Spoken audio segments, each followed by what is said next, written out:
এই মুহূর্তে আমরা ঢাকা মেডিকেলের জরুরি বিভাগে যেতে চাই। সহকর্মী ফারহানা ন্যান্সি আছেন সেখানে। ন্যান্সি, আপনার কাছে জানতে চাই ঢাকা মেডিকেলের সবশেষ পরিস্থিতি এখন কেমন এবং কর্মবিরতির কারণে আসলে কেমন ভোগান্তিতে পোহাচ্ছেন রোগী এবং স্বজনরা? সোহার, আসলে কেমন ভোগান্তি পোহাচ্ছে সেটা আসলে বর্ণনা করে বলা যাবে না, একেবারে অবর্ণনীয়। এক একজনের ভোগান্তি আসলে এক এক রকম। এখানে এসে আমরা দেখেছি সিরিয়াস রোগী যেমন রয়েছেন, যারা ফলো আপে এসেছেন সেরকম রোগীও রয়েছেন, যেখানে কিনা আসলে চিকিৎসক এবং রোগীদের থাকার কথা সেখানে এসে আমি আসলে সেনা সদস্যদেরকে দেখেছি। জরুরি বিভাগের সামনে যে জায়গাটি রয়েছে সেই জায়গায় সেনা সদস্যদেরকে দেখা যাচ্ছে, তারা নিরাপত্তা জোরদার করেছে। Redmi 13 স্টাইল বানাই দুনিয়া কাঁপায়। আমি এখানে কিছুক্ষণ আগে এসে স্বজনদের সাথে কথা বলছিলাম, রোগীদের সাথে কথা বলছিলাম, সেই অবর্ণনীয় কষ্টের কথা তারা জানাচ্ছিল। একজনের সাথে কথা বলার একটু চেষ্টা করি। কি হয়েছে, কোথা থেকে এসেছেন, কি ধরনের ভোগান্তিতে? আমরা মাদারীপুর থেকে আসছি, আমার বাবা অসুস্থ। আমি পিজি হাসপাতালে গিয়েছিলাম, ওইখান থেকে বড় ডাক্তার দেখে বললো আমার বাবার নাকি ইমার্জেন্সিতে এখানে ভর্তি করে অপারেশন করা লাগবে, আর না হয়তো যে কোনো সময় মারা যেতে পারে। এই কারণে এখানে আনছি। এখন এখানে আনার পর দেখতেছি এনে গ্যামজাম করে বন্ধ করে দিছি। ভর্তি করাবো কীভাবে, ইমার্জেন্সি বন্ধ, ভর্তি করানো যাচ্ছে না। এখন আমি এত বললাম, কেউ বলতেছে বন্ধ করবে না, মানে খুলবে না। এখন আপনারাই বলেন, যদি নাই খুলে ইমার্জেন্সি, আমার বাবার ভর্তি করাবো কিবার? ভর্তি করাতে না পারলে যদি বাইচান্স কিছু হয়ে যায় তাহলে সে কে দেবে? সে দায় কে নিবে বলেন? ডাক্তাররা নিবে না, যারা গ্যামজাম করছে তারা নিবে? আমরা তো সাধারণ মানুষ, আমরা তো গ্যামজাম করি নাই, আমরা চিকিৎসার জন্য আসছি, তাহলে আমরা চিকিৎসা পাবো না কেন? আপনাকে ধন্যবাদ। সোহার, আপনি শুনছিলেন, এখানে এসে আরও অনেক রোগীদের সাথে এরকম কথা বলছিলাম, যারা রয়েছেন তাদের সাথে কথা বলার চেষ্টা করেছি। তারা আমাদেরকে যেমনটা জানিয়েছেন, কেউ ব্রাহ্মণবাড়িয়া থেকে, কেউ নরসিংদী থেকে এসেছে, অনেকে আবার ফিরে আছেন।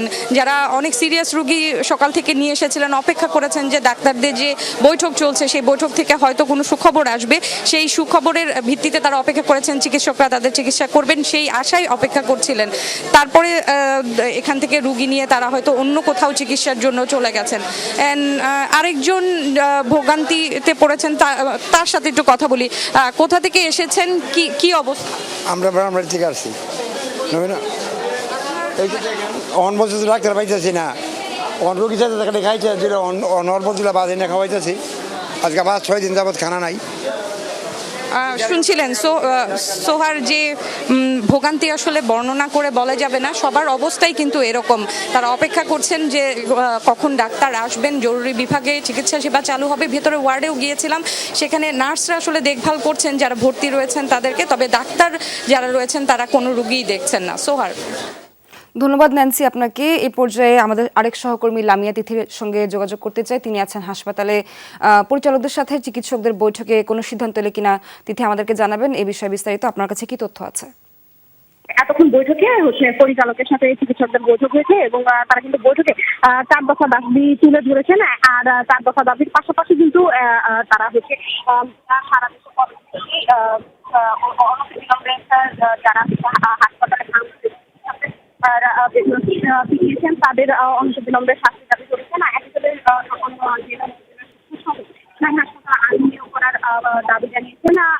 জেলা উপজেলা সদর সহ সব হাসপাতাল আর্মি নিয়োগ করার দাবি জানিয়েছেন। এছাড়াও স্বাস্থ্য অধিদপ্তরের অধীনে এছাড়া যদি বলি যে তারা কিন্তু বলেছেন যে 24 ঘন্টার মধ্যে তারা যেই আলটিমেটাম গুলো দিয়েছিল, তারা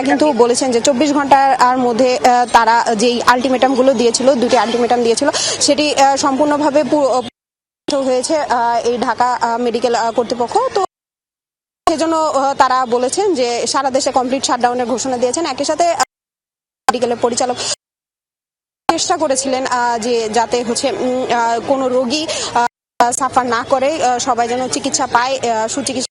তিথি, ধন্যবাদ আপনাকে যুক্ত হয়ে তথ্য দিচ্ছিলেন।